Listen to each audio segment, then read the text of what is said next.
Bienvenue à tous. On se permet aujourd'hui de réfléchir autour de la République démocratique du Congo avec ses élites, mais également autour de la méthode pour changer ce pays et surtout lui donner les atouts pour son développement. On réfléchit aujourd'hui autour de ce qui a été toujours proposé, essayé par les Congolais, peut-être avec la collaboration de la communauté internationale, mais qui n'a toujours pas donné de résultats, notamment dans cette guerre contre la faim. Depuis la colonisation, on a toujours dit que ce pays était un grenier, qu'il pouvait produire, nourrir à la fois les Congolais et le reste du monde, mais jusque-là, les Congolais est toujours sous-développés, pour ne pas dire sous-alimentés. Aujourd'hui, nous avons la chance d'avoir sur ce plateau un Congolais plutôt complet. Il est à la fois journaliste de formation, ministre de la communication porte-parole, compagnon de celui qui a été l'un des combattants pour la liberté et surtout la démocratie dans ce pays, Laurent Désiré Kabila. Mais surtout, il est en ce moment l'un des meilleurs écrivains. Il produit suffisamment des livres, des réflexions sur ce qui doit être fait pour que notre pays change. Il est sénateur, notre invité est Didier Moumengi. Bienvenue. Merci, bonjour. C'est une chance de vous avoir parce que ça me ramène à très loin. Notre histoire commune, je peux dire ça comme ça, ça fait très longtemps que je vous ai rencontré, plutôt jeune. Il y a combien d'années? On s'est rencontrés dans une interview pour une toute première fois à Paris en 1990. 90. Donc il y a exactement 32 ans. Effectivement, il y a 32 ans, on s'est rencontrés. Moi, jeune journaliste à Radio Paris, et j'ai rencontré un jeune intellectuel, zaïrois de l'époque, avec un livre qui s'appelait comment? Esprit des ruptures. Voilà, Esprit des ruptures, qui m'avait frappé. Et j'avais lu cette proposition de réflexion et j'avais fait une prédiction d'ailleurs à cette occasion-là. J'avais dit de vous que vous allez être ministre. C'est vrai. 1990, je n'avais pas 30 ans. Vous non plus. Non. Et vous avez dit, après l'interview, et c'était la toute première radio africaine en France. La toute première, et vous étiez parmi le tout premier journaliste africain de France. C'était une radio africaine avec des tranches horaires par pays. Vous teniez avec le Vienzunga, je ne sais pas ce qu'il est devenu, un ancien de la RTNC. Vous teniez cette tranche horaire zaïroise à l'époque. Et Didier Moumengi m'avait frappé parce que 7 ans plus tard, vous devenez ministre de Mzé à l'arrivée de Mzé Laurent Désiré Kabila. On va voir votre portrait tout de suite. Cette émission, on va la faire dans un contexte, on en parlera tout à l'heure, un peu particulier parce que nous sommes en train d'accueillir en ce moment chez nous le roi de Belge. Vous êtes parmi ces intellectuels congolais qui réfléchissent plutôt autrement que dans les suivismes un peu ambiants. Allez, question directe. Ça vous fait quoi d'avoir le roi de Belge ici, en RDC? Vous savez, lorsqu'on voit sur la terre de nos ancêtres la descendance de Léopold II, naturellement, ça nous ramène à Berlin 1885. Pourquoi Berlin? Parce qu'en même temps que s'était née cette fameuse conférence, Karl Benz inventait la voiture, l'automobile, en 1885. 2 ans après, 1887, l'Écossais Dunlop invente le pneu. Quand il invente les pneus, naturellement, quelques années après, les caoutchoucs deviennent les produits les plus recherchés dans le monde. Léopold II vient d'acquérir sa propriété privée. On découvre des lianes. Vous dites la propriété privée. À l'époque, c'était une propriété privée. Tout un pays. Tout un pays, propriété privée de Léopold II, sous le label de l'État indépendant du Congo. En 1895, il nomme un militaire comme commissaire du district de l'Équateur. Un militaire sanguinaire qui s'appelait Léon Fives, avec comme mission procéder à une culture intensive du caoutchouc. Et ces messieurs arrivent à Mbandaka, Coquillateville à l'époque. Il intime l'ordre à tous les villages de l'Équateur d'extraire du caoutchouc, d'abandonner les cultures maraîchères et vivrières, oublier la pêche et la chasse, ne faire que du caoutchouc. Naturellement, les Congolais ne vont pas obtempérer parce qu'ils ne comprennent pas l'utilité du caoutchouc. Pour soumettre les Congolais à ces mots d'ordre, il a commencé par couper une centaine de têtes. Centaines de têtes. Une centaine de têtes posées sur une table sur la place centrale de Coquillateville de Mbandaka pour s'aimer la peur. Naturellement, les Congolais ont pris peur. Ils ont accepté. Et il a donné une sommation de production du caoutchouc. 2 kilos par adulte, 1 kilo par enfant ou jeune. Celui qui n'amène pas ces 2 kilos, on lui coupe les mains. On coupe les mains à celui qui n'amène pas les 2 kilos. Oui. Et celui qui revient sans rien, on lui coupe et les mains et les pieds. Cette histoire a sémé une terreur terrible dans tout Congo. Et c'est comme ça que les Congolais abandonnent sa tradition agricole pour se soumettre aux corvées coloniales, sans avoir une idée précise de ce que cela valait. Et je parle de cette histoire à l'occasion de la visite du roi de Belge dans notre pays. Qui nous suit parce que toute la délégation, d'ailleurs j'ai quelques amis qui sont parmi que ces délégués, qui m'ont dit qu'ils vont suivre cette émission, ils vont tirer le meilleur. Parce qu'ils disent, le passé c'est le passé, nous sommes en train de construire l'avenir, nous sommes de la génération d'après. Je ne sais pas si vous étiez né avant 1960 ou pas. Voilà le roi avec notre président. Et ils me disent, oui, vous allez recevoir le grand consultant Didier Momengi, nous allons suivre. Vous leur dites quoi?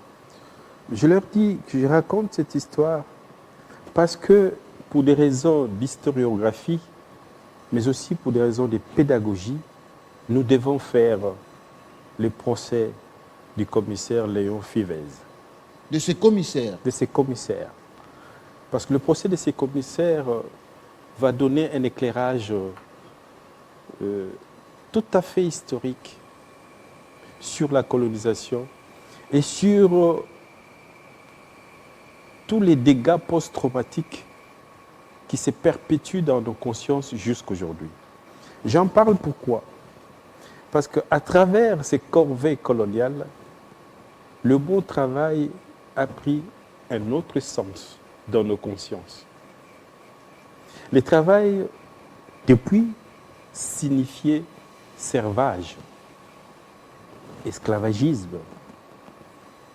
Et lorsqu'on arrive au 30 juin 1960, l'indépendance voulait dire se débarrasser de ce travail. Finalement, se débarrasser du travail. Et nous avons mis 100 ans à désapprendre à travailler, à expulser en nous l'envie de travailler. Parce que le travail, c'était le servage. Merci beaucoup. Je vous coupe parce que je vous ai fait venir pour ce livre. Un livre, Militariser l'agriculture, guerre sans fin contre la faim, de Didier Momengi, qu'on doit découvrir maintenant sous forme de portrait, parce que c'est un entretien autour de vous. Vous avez suffisamment écrit. C'est mon 23e livre. Oui, vous êtes l'un des écrivains les plus prolixes. Et d'ailleurs, quand on vous lit, c'est avec délectation. C'est finé, il y a des renvois, il y a des chiffres, des schémas. Vous n'êtes pas dans la narration triviale. C'est un délice, c'est extraordinaire. Voyons Didier Moumengi et puis on va converser, parce que parler avec vous, c'est aussi apprendre. Hein, merci de tout ça. À ceux qui aiment bien la science, parce que vous en dispensez aussi. Didier Moumengi.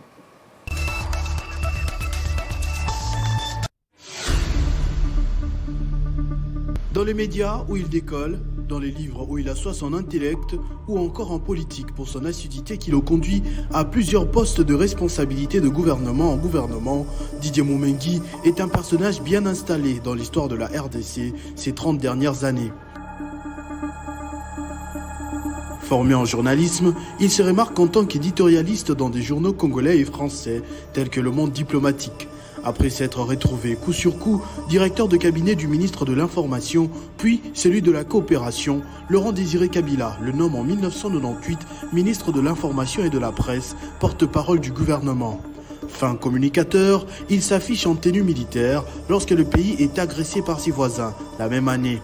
Un acte qui force encore le souvenir. À la mort du Mzee, qui avait déjà fait de lui ministre pour la première fois, Didier Moumengi est dans le gouvernement en charge de la jeunesse. En 2002, il entame une nouvelle page dans son cursus et devient formateur en management au Centre chrétien d'action pour dirigeants et cadres d'entreprises au Congo, CADISEC. Un temps, il a tenté de prendre seul les choses en main et se hisser à la tête du pays. Il crée alors le mouvement La Ligue du Peuple, un regroupement des partis politiques et organisations non gouvernementales pour accompagner sa candidature à la présidence de la République. En 2006, sa candidature n'est malheureusement pas retenue sur la dernière liste officielle des candidats à la présidentielle. À la tête d'une société de consultance et de formation professionnelle, Temps Neuf, il rejoint le conseil d'administration du prestigieux CADISEC en tant que président, après avoir en assumé le poste de formateur. Plongé davantage dans l'écriture de plusieurs ouvrages tels que La Révolution du pouvoir-faire, Les baptêmes des baptisés, La naissance du Congo, de l'Égypte à Mbanza Congo et bien sûr le très célèbre Livre bleu, il amasse plusieurs récompenses comme celui d'ambassadeur du livre congolais. Il aura fallu attendre jusqu'en 2019 pour le revoir activement dans l'arène politique en tant que sénateur élu pour le compte de la ville de Kinshasa.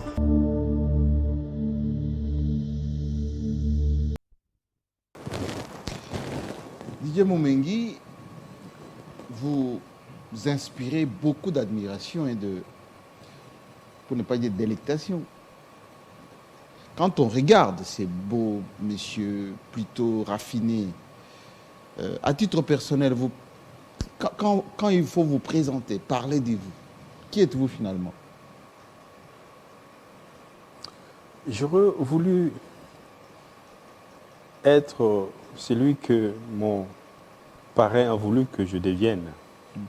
Le parrain, c'est Mabika Kalanda.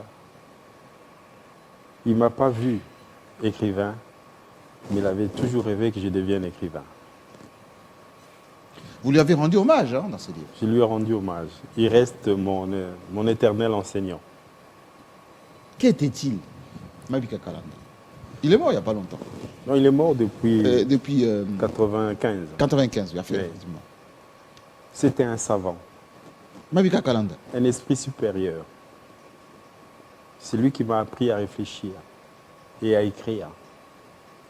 Et depuis, j'écris sous sa surveillance. Le livre dont on parle, mon tout premier livre, de rupture. Rupture, a été corrigé par Mabika Kalanda. Et je pense qu'on ne peut pas faire la politique dans ce pays sans avoir lu deux de ses ouvrages. La remise en question, base de la décolonisation, et la révélation des Tchakani. Quand vous n'avez pas lu ces ouvrages, vous n'avez pas compris l'esprit congolais, l'esprit africain. C'est-à-dire, c'est quoi la réflexion des Baïkaka La Mabika Kalanda. la remise en question, Mabika Kalanda propose une sorte d'aggiornamento de la conscience congolaise réifiée par la colonisation. Comment peut-on décoloniser nos esprits? Parce qu'il situait la colonisation au niveau de nos esprits. Il a dit que c'est là que la colonisation a planté ses racines. Et pour se décoloniser, il faut retrouver les fonds de notre conscience pour débusquer les spasmes de la colonisation. Ça, c'est la remise en question, base de la décolonisation. Est-ce que vous pensez, restons juste un peu là-dessus.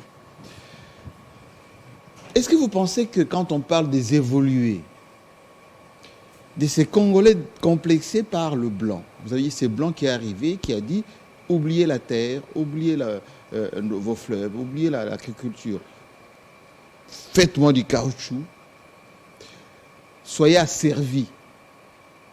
Est-ce que c'est resté dans le subconscient des Congolais que le blanc, ce qui dit le blanc, c'est qu'est le blanc, c'est ça qui doit être fait et c'est ça qui est bien pour nous? Vous pensez que c'est resté ça? Alors, c'était un long processus de déshumanisation, au-delà de la vassalisation coloniale. Nous avons cessé d'avoir foi en nous. Vous savez, la colonisation a commencé par sectionner. C'est lui Mabika Kalanda. C'est lui Mabika Kalanda, Oui. justement. La colonisation a commencé par sectionner tous nos liens avec notre ancestralité. Notre ancestralité pluriséculaire qui a pris naissance en Égypte antique. Nous ne savions plus qui nous étions et nous ne pouvons que nous abandonner dans les mains du colonisateur. Nous ne pouvons qu'accepter le servage colonial. Nous avons cessé d'être nous-mêmes, finalement. Nous avons cessé d'être humains. C'est côté qu'on dit Muzunga Nasema. Ça veut dire, quand c'est dit par le blanc, c'est ça qui est bien. C'est ça qui est évolution. C'est ça qui est civilisation. Vous avez parlé d'immatriculation. Oui. Nous étions tous devenus de travailleurs forcés. Le Congo était devenu un vaste camp de concentration. C'est fort ça. Et nous étions soumis au forçat de la colonisation. Mais il fallait, avec le temps, commencer à soutirer certains d'entre nous pour les approcher des Blancs, parce que finalement, on devrait coexister. C'est cela le processus d'immatriculation. C'est les colonisateurs. Oui. On était dans ça. On était des forçats. On était des esclaves. Les colonisateurs devraient juger de votre aptitude à devenir humain selon leurs critères. L'immatriculation, c'est devenir Mundele Ndombe. Savoir se comporter comme un Européen. Devenir un Européen, masque blanc, peau noire, de Frantz Fanon. Oui. C'est ça, l'immatriculation qui a produit des évolués. Les évolués, c'est-à-dire un esprit qui a sectionné ses racines, qui c'est quoi devenu Mundele, alors qu'il a fait un grand saut dans le vide. Vous n'avez pas voulu me parler de vous, par pudeur peut-être. Je veux qu'on puisse tirer le lien entre ce manque de travail, ou plutôt cette volonté de ne pas prendre le travail comme ce qui peut libérer l'homme, le travail de la terre, à cette proposition que vous faites. Et De militariser l'agriculture pour sortir de la faim. Pourquoi écrire un livre comme ça lorsque Ben, nous avons tout ce que nous avons. Nous avons le roi de Belge l'a dit lui-même, les potentialités incommensurables que nous avons dans ce pays. Pourquoi il faut militariser pour faire quelque chose de naturel, pour manger, assouvir le besoin alimentaire? Alors, il y a un lien direct entre ce que j'ai commencé à dire Oui. et les livres. Parce que ce que nous avons connu comme travaux forcés nous a désappris à travailler, nous a enlevé toute envie de travailler. Parce que le travail, c'était le servage. Le 30 juin, nous devions non seulement nous libérer de la présence coloniale, mais nous libérer de ce travail-là qui était un servage. Et c'est comme ça que nous sommes devenus Paresseux ou jouisseurs? Nous sommes devenus indépendants dans l'inappétence du travail. Parce que le travail signifiait, au fond de nos consciences, servage. Et si je propose cet ouvrage, c'est pour deux raisons fondamentales. La première, c'est que nous constituons, à côté de la force navale, de la force terrestre, de la force aérienne, une force agricole militaire, parce que comment mettons une société à l'école? C'est par l'exemplarité. Alors nous allons prendre un corps qui est sous les drapeaux pour réapprendre la société à travailler, pour redonner les goûts du travail à la société, par l'exemplarité d'un travail martial, d'un travail militaire. Et dans un domaine, vital, dans un domaine géniteur de la civilisation. Ça, c'est la première raison. La deuxième raison, c'est qu'on se rappelle que la colonisation n'a été qu'un accident de l'histoire. Qu'on se rappelle que ce sont nos ancêtres, les Kémètes, les Nubiens, les Négro-Égyptiens, qui ont inventé la pratique agricole professionnelle. Là, vous parlez comme Cheikh Anta Diop, là. Je suis un adepte de Cheikh Anta Diop. Nos ancêtres, au 5e millénaire, ont inventé l'année agricole, qui existe jusqu'à aujourd'hui,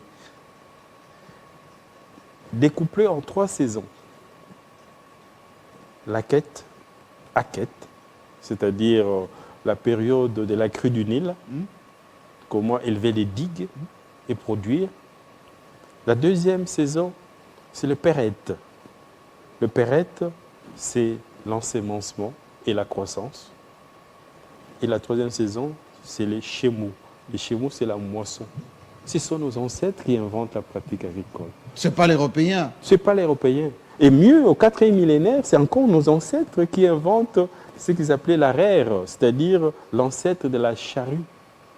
Poutraire. Poutraire. C'est encore nos ancêtres qui inventent les fumoirs pour le fumage de la viande et du poisson. Nous devons nous rappeler ça pour réconvoquer ces génies qui circulent dans nos veines. Est-ce que vous permettez que je vous dise que quand on lit ces livres, moi j'étais frappé par l'introduction, le premier chapitre, le deuxième chapitre, où vous jetez des chiffres à faire froid dans le dos. On était premier agriculteur, producteur du coton, on ne l'est plus. On était producteur de ceci, on ne l'est plus. On était producteur de ceci, on ne l'est plus. Alors, peut-être, je vais être, juste pour une fois, défenseur de Belges, en disant que en 1960, on était plus producteur que beaucoup de pays. Il n'y avait peut-être pas le développement exponentiel, mais on était devant le Canada, devant l'Afrique du Sud. Et les Belges aujourd'hui vont vous dire, mais 60 ans plus tard, tout ce qu'on avait donné à vous comme potentialité, il n'y a plus. Donc cette indépendance ne va pas servir à grand-chose. Alors, Je provoque là. Hein. Les prouesses agricoles de la C'était colonisation. lui à qui, à quoi? Les prouesses agricoles de la colonisation, Oui. c'était des résultats des travaux forcés. Les cotons, l'huile. Les cotons, l'huile, surtout le caoutchouc, et ensuite les minerais. Lorsqu'on devient indépendant, nous devions purger ces moments d'esclavagisme. Mais il n'y a pas eu un travail intellectuel de rupture régénératrice le lendemain du 30 juin, malheureusement. Le héros national est mort très tôt, Lumumba. Lumumba. Et nous avons quitté la colonisation sans devenir indépendants. Nous tendions encore nos mains vers ceux qui nous ont soumis aux travaux forcés. Mais il est temps qu'on récupère notre humanité, que nous redevenions nous-mêmes, que nous reconstruisions la foi en nous. Prendre conscience que nous avons une terre arable à provision, prendre conscience que nous avons des prairies mais à perte de vue, prendre conscience que nous avons des eaux poissonneuses mais à flot, et dans l'équation, résoudre l'inconnu de la participation professionnelle des Congolais. Voilà pourquoi je propose qu'une branche militaire soit créée au sein. Branche militaire. Branche militaire, j'appelle ça force agricole militaire. Pour que la formation agronomique, la formation agricole, se passe dans la discipline militaire, aussi dans la vitesse militaire, pour qu'on crée des villages militaires agricoles là où les terres arables sont abandonnées par les Congolais par absence de vie ou par insécurité à l'Est. Vous allez au nord de notre pays, Oui. jusqu'à 300 km en profondeur. Les Mbororo occupent nos terres, Oui. les terres abandonnées par nous-mêmes. Oui. Vous allez à Zongo, au nord-ouest. Oui. Les Centrafricains occupent nos terres. Aujourd'hui, jusqu'aux encablures de Guémena.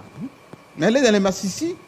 Les Dans les- Rwandais occupent les Dans Massissi. les Massissi, Oui, c'est plus grave. Oui, les fermes là-bas, c'est rwandais. En Ituri, à Butembo, il y a plus de 3 millions de déplacés de guerre qui ont abandonné des villages et des terres arables. Vous allez dans le sud, aux environs des Sakania. Les Zambiens sont là, en train de cultiver nos terres. Vous avez vu les scandales des déplacements massifs des Kassaïens Oui. qui abandonnent des terres arables. Oui. Vers l'Angola. Mais peut-on obliger un civil qui est libre de mouvoir dans son territoire national, peut-on lui intimer l'ordre de rester dans ce village? Non, il est libre. Mais lorsqu'on demande à l'armée oui. d'occuper ces terres abandonnées, Comme la Kanyamaka, c'est minimal ça. c'est minimal, Oui. mais c'est C'est une idée. c'est un phare jeté sur ce qui est possible.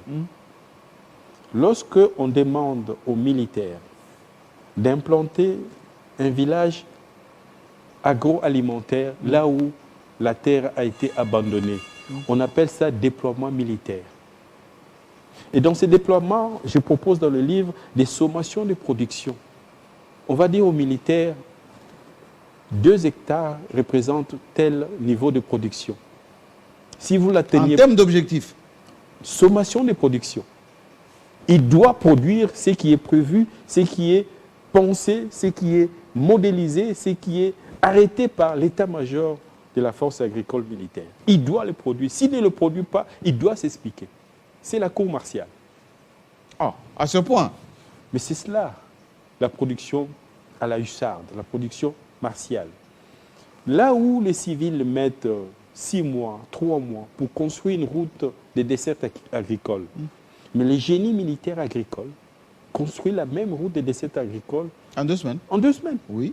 Affirmatif. Mais pourquoi ne pas décréter cet état d'urgence agricole? Alors, il y a quelqu'un, effectivement, qui m'a, en lisant votre livre, hein, parce que je ne sais pas s'il est déjà sur Internet, mais vous l'avez vu quelques bribes quelque part, il m'a dit la proposition de Didier Moumengi nous renvoie à l'agriculture planifiée de l'URSS, qui fait aujourd'hui de la Russie, même de l'Ukraine, la grande puissance agricole qui nourrit le monde. Et on le voit avec la guerre, l'agriculture russe, de l'Ukraine, la crise empêche le monde de tourner. Ça veut dire que le kolkhoz qu'on avait proposé à l'époque de l'économie planifiée, ce n'était pas une mauvaise chose. Donc vos démarches militarisées, c'est une démarche, ma foi, qui peut sauver ce pays. Mais toutes les fermes agricoles coloniales dans notre pays étaient dirigées par des militaires.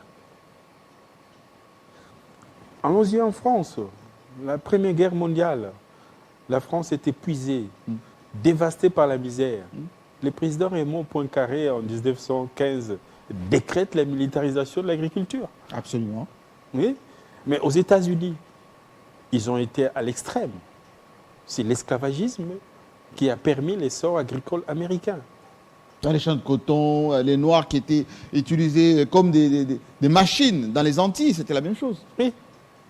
Donc, dans la phase séminale de la modélisation de la production agricole, il faut que le peuple sorte les dents, accepte d'essuyer eau et sang pour bâtir l'agriculture. On va aller étape par étape, s'il vous plaît, Didier Moumengi, parce que ceux qui nous suivent vont dire, mais Didier Moumengi, c'est très gentil, c'est idyllique ce qu'il dit.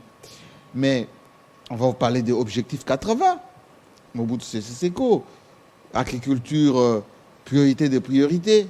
Parce qu'après la crise de 1974, on avait vu qu'avec les matières premières, ça ne fonctionnait pas, enfin, surtout notre cuivre, etc. Dépréciation des termes de l'échange, on appelait ça comme ça. Et Mobutu a dit, nous, agriculture, priorité, priorité. 1980.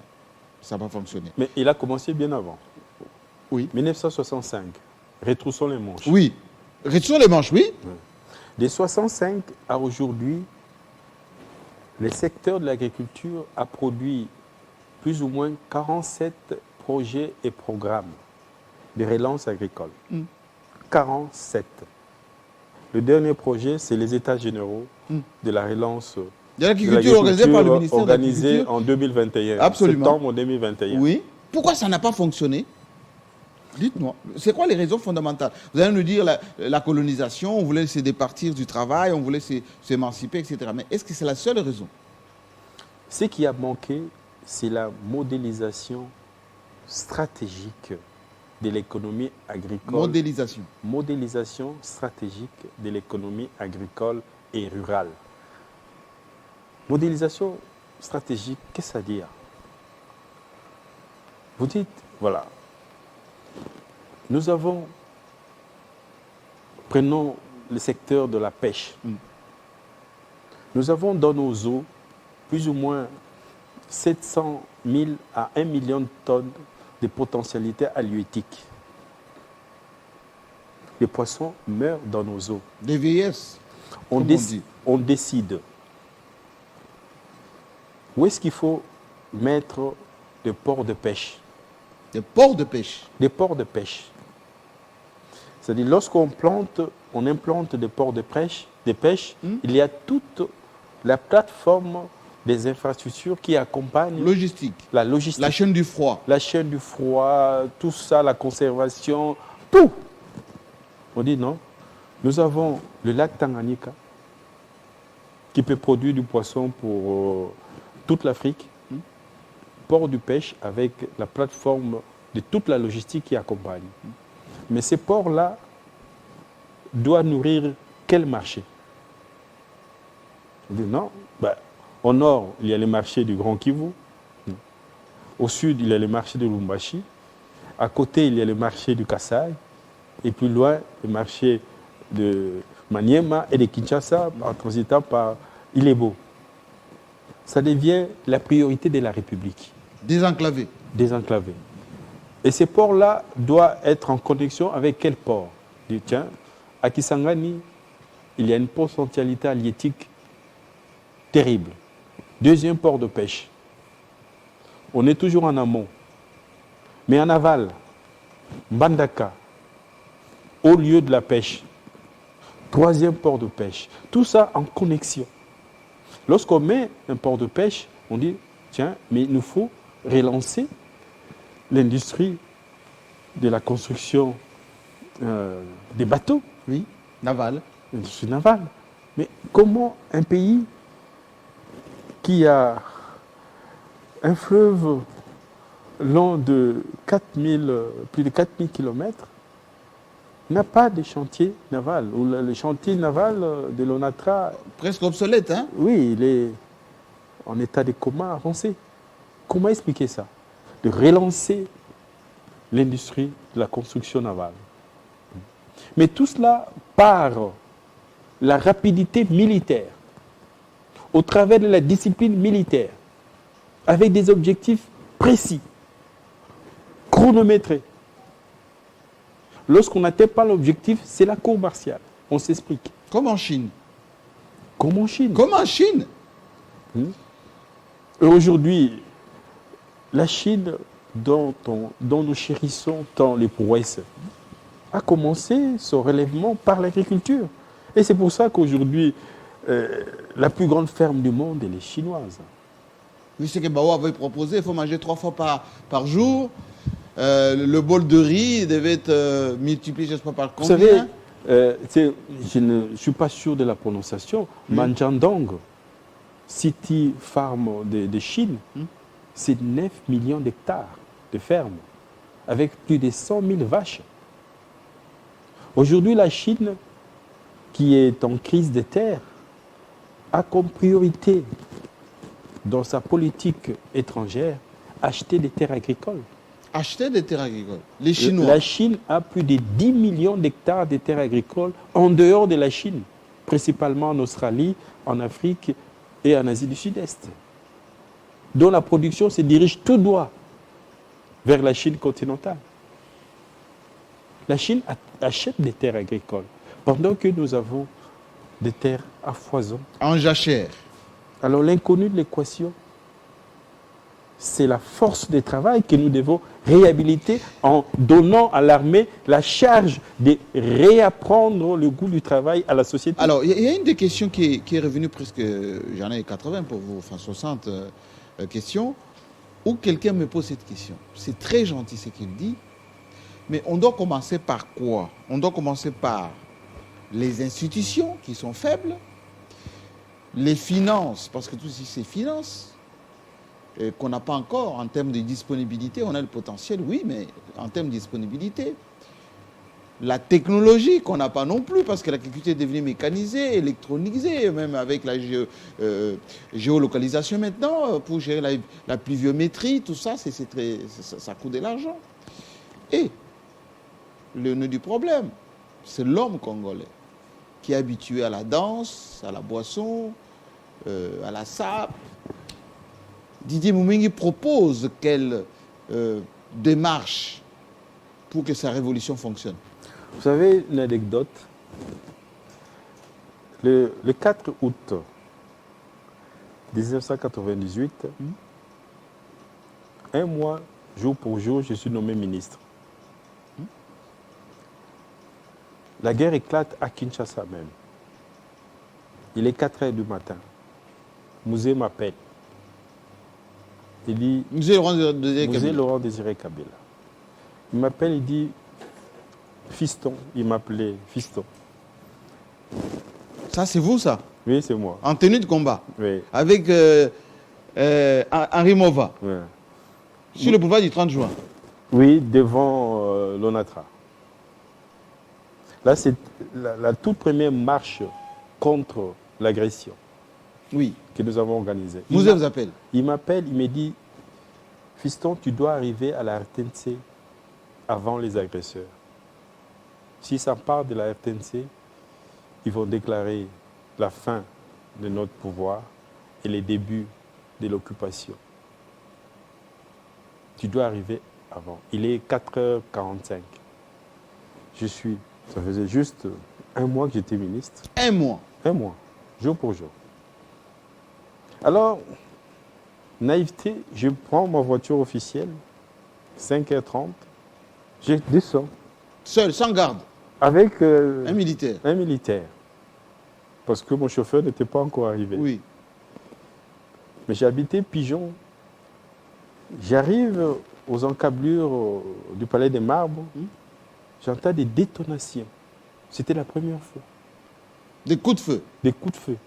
C'était la première fois que j'entends ça, de toute ma vie. Je n'ai vu ça qu'au cinéma. Je rebrousse chemin.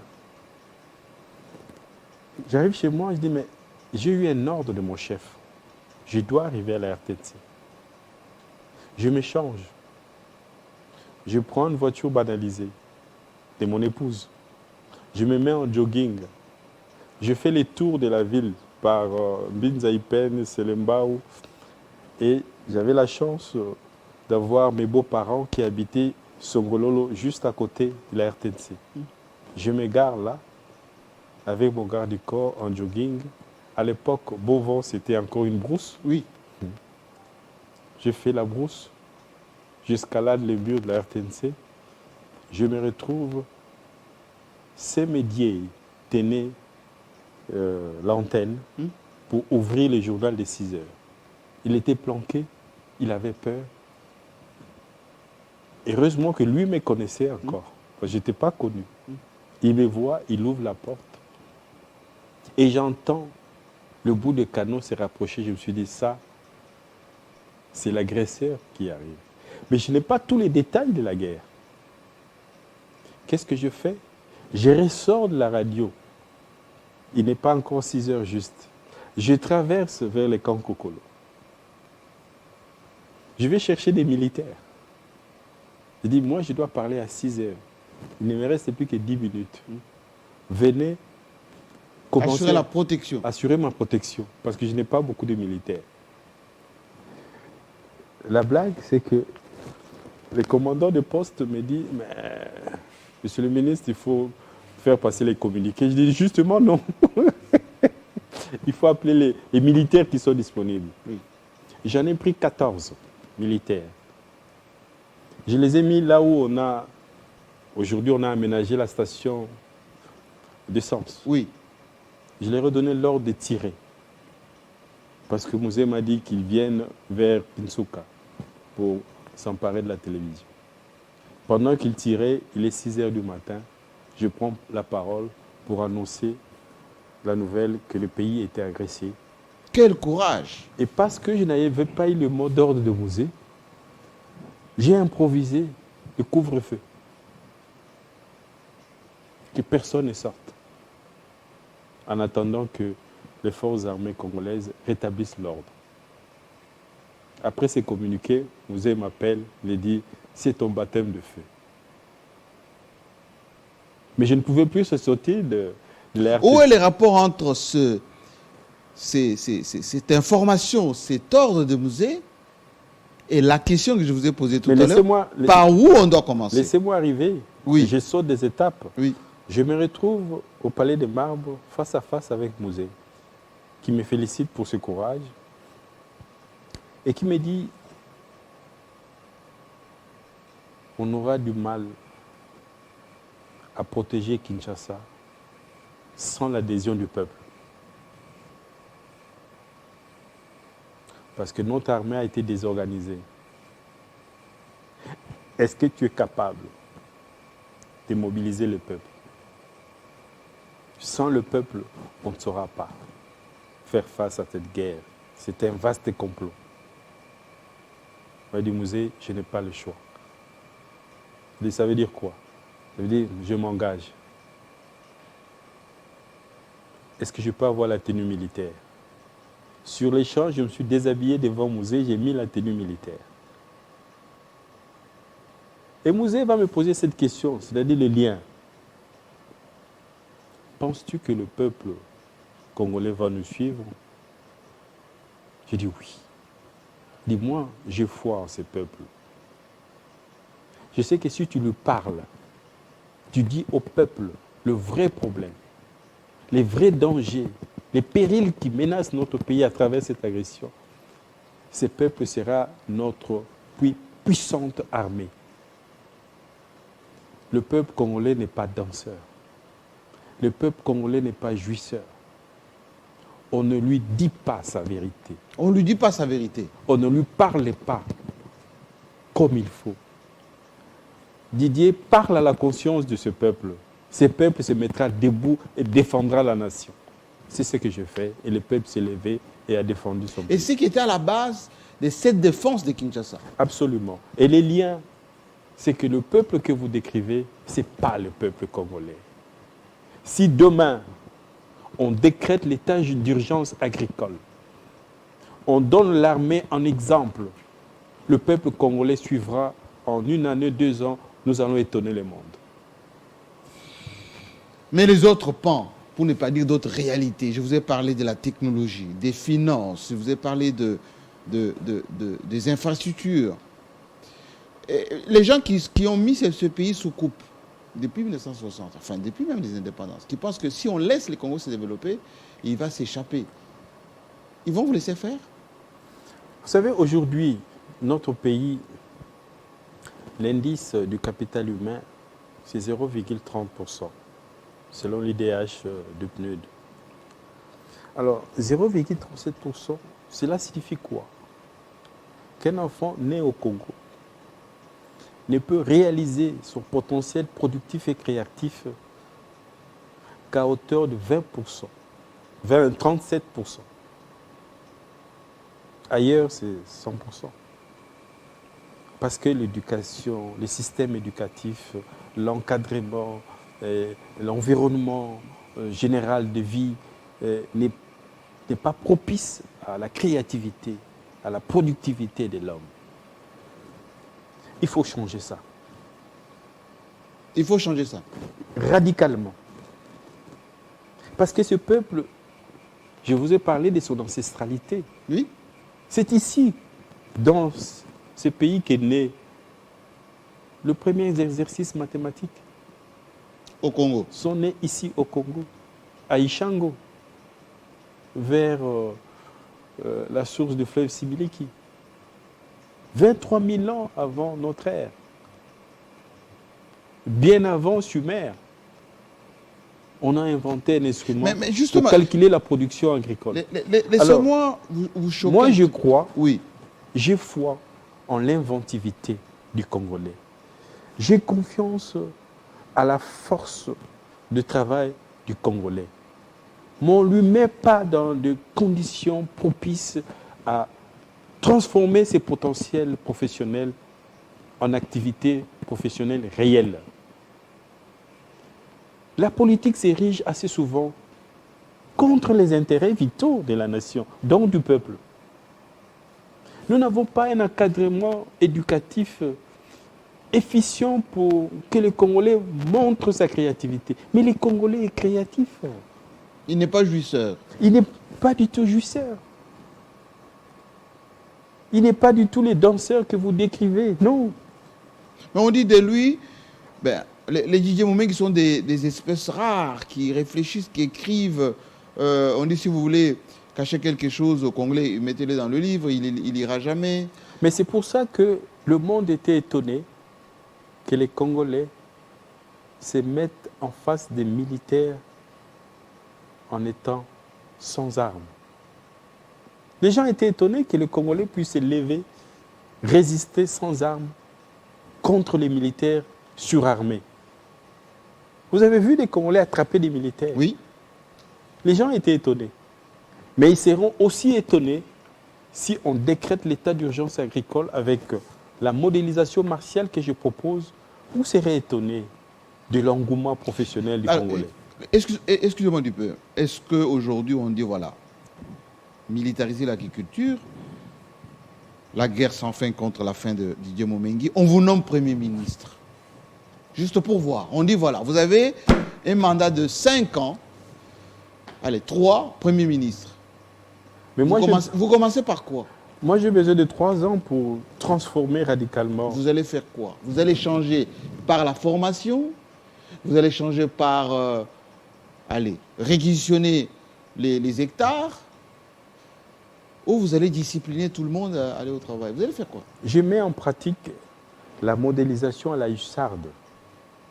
de l'économie agricole et rurale telle que programmée dans ces livres, en créant des villages agricoles militaires, en créant des écoles de formation en agronomie, en technique agricole, en recherche et développement. En recherche et développement, en création des outils agricoles, formation militarisée.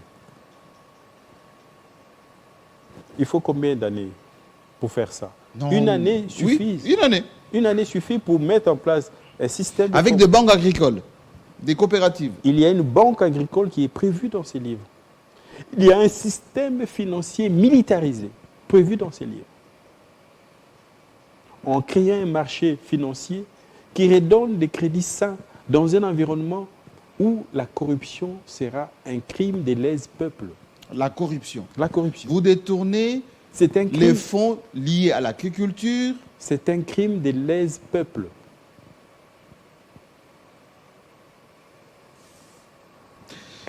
Dites-moi, vous savez, il y a un point qui m'a beaucoup intéressé dans ces livres, c'est l'état d'esprit.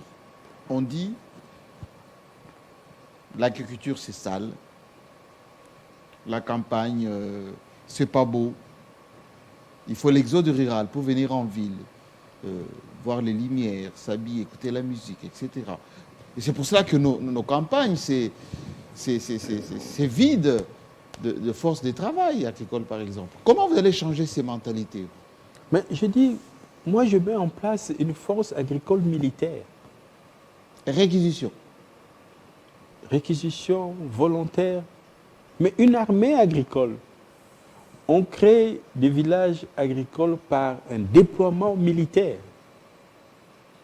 Les militaires seront principalement le long des frontières du pays, là où nous avons le plus de terres abandonnées. Outils à la main droite, fusils en bandoulière. Protéger nos territoires. Il fait la protection du territoire, oui, et les travaux agricoles par sommation de production.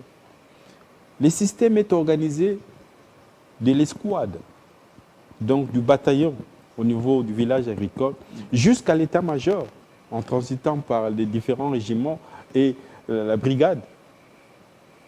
Et bien sûr, sans oublier les génies militaires agricoles. Tout se fera comme une guerre. Nous devons construire des ponts comme dans une guerre, des ports comme dans une guerre, des routes comme dans une guerre. Dites-moi que c'est impossible, je vous dirai, toutes les nations ont transité par cette pratique. On vous a posé une question. On ne nous dit pas la vérité. On dit, vous êtes sénateur aujourd'hui, pourquoi ne pas proposer un projet de loi dans ce sens, prendre à témoin le peuple, si jamais ce n'est pas appliqué, et puis mettre en place votre think tank qui peut être consulté par le gouvernement? Vous savez, l'agriculture est gérée par une loi aujourd'hui. C'est la loi de 2011. Cette loi avait prévu 11 mesures d'application.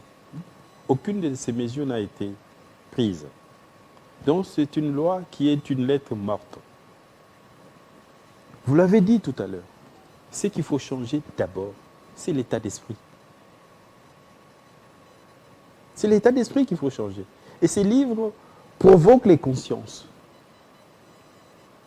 Pour que, en décrétant l'état d'urgence agricole, que toute la nation accepte cette guerre sans fin contre la faim. Ce n'est pas normal que nous soyons 27 millions de Congolais à vivre dans l'insécurité alimentaire aiguë. 27 millions de Congolais, c'est 3 pays qui nous sont proches par l'histoire. Oui, absolument. La Belgique, 11 millions 400 habitants. Le Portugal, 10 millions 200 habitants. Le Congo-Brazzaville, 5 millions 500 habitants. Ça fait 27 millions plus ou moins. Donc nous avons dans notre pays ces 3 pays réunis qui vivent en état de sécurité alimentaire. Je vais vous montrer les images. Je vais vous montrer les images de quelqu'un qui aime l'agriculture, dans la culture de ferme. Mettez-moi les images de l'ancien président qui, le jour de son anniversaire, qui récolte. Hein, ces images ont fait le tour du monde. Quelqu'un m'a dit, mais au lieu d'aller faire la fête avec le champagne, etc., lui passe son temps à les cultiver. On a de la vidéo. Cette culture que Joseph Kabila a menée dans ce pays, enfin, il y en avait un peu avant, mais aujourd'hui, il passe plus son temps dans les champs. Est-ce que ça peut, avant que votre profession, pour ne pas dire prophétie, option de militariser se mette en place, est-ce que les Congolais peuvent quand même commencer à intensifier les fermes pour ne serait-ce qu'apporter le minimum aux gens pour vivre, au lieu d'importer jusqu'aux légumes en Zambie,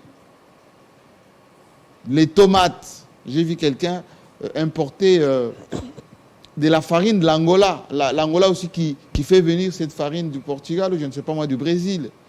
C'est un peu la honte dans le Congo central ici. Alors, votre assertion manque de souffle. Ça manque de souffle. Oui, ça manque d'ambition. Demandez aux Congolais d'avoir des fermes. Oui. Non. D'une manière volontaire. Décrétons la guerre contre la faim. Érigeons les villages agricoles militaires. Mobilisons un corps de notre société pour faire l'exemple du travail à la hussarde. Que le peuple voit et imite. Transformons notre désir de vivre ensemble. Regardez, mettons la vidéo pour voir. Est-ce que vous pensez que ce type de modèle,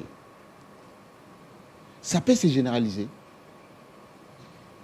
avec des engins comme ça, pour donner rien qu'à manger, peut-être créer des richesses, comme la Russie aujourd'hui avec le blé, avec tout le monde supplie la Russie. Maintenant, la guerre va se terminer parce que c'est la fin. En Europe, les fermiers, le boulanger, tout le monde, on supplie Macron à aller terminer cette guerre parce que ça devient intenable. On peut amplifier ça.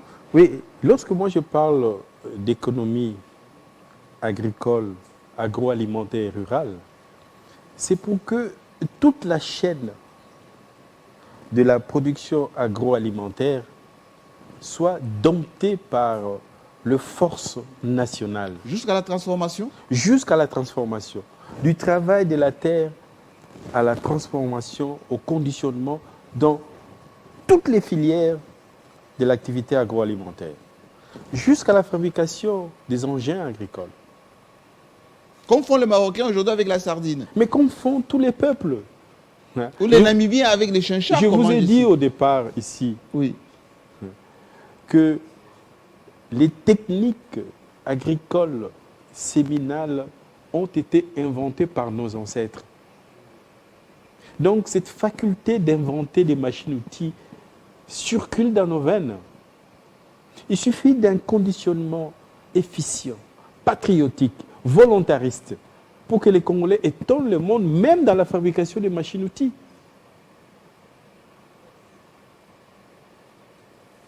Croyez-moi.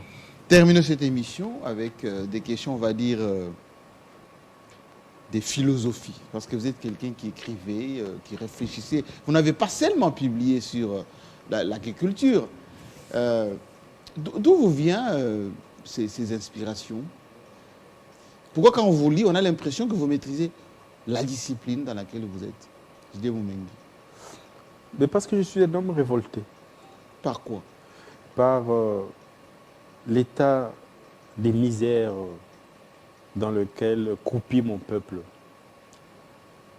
C'est une misère sans précédent qui exige une volonté politique sans précédent. Et je ne comprends pas nos atermoiements. Je ne comprends pas nos négligences.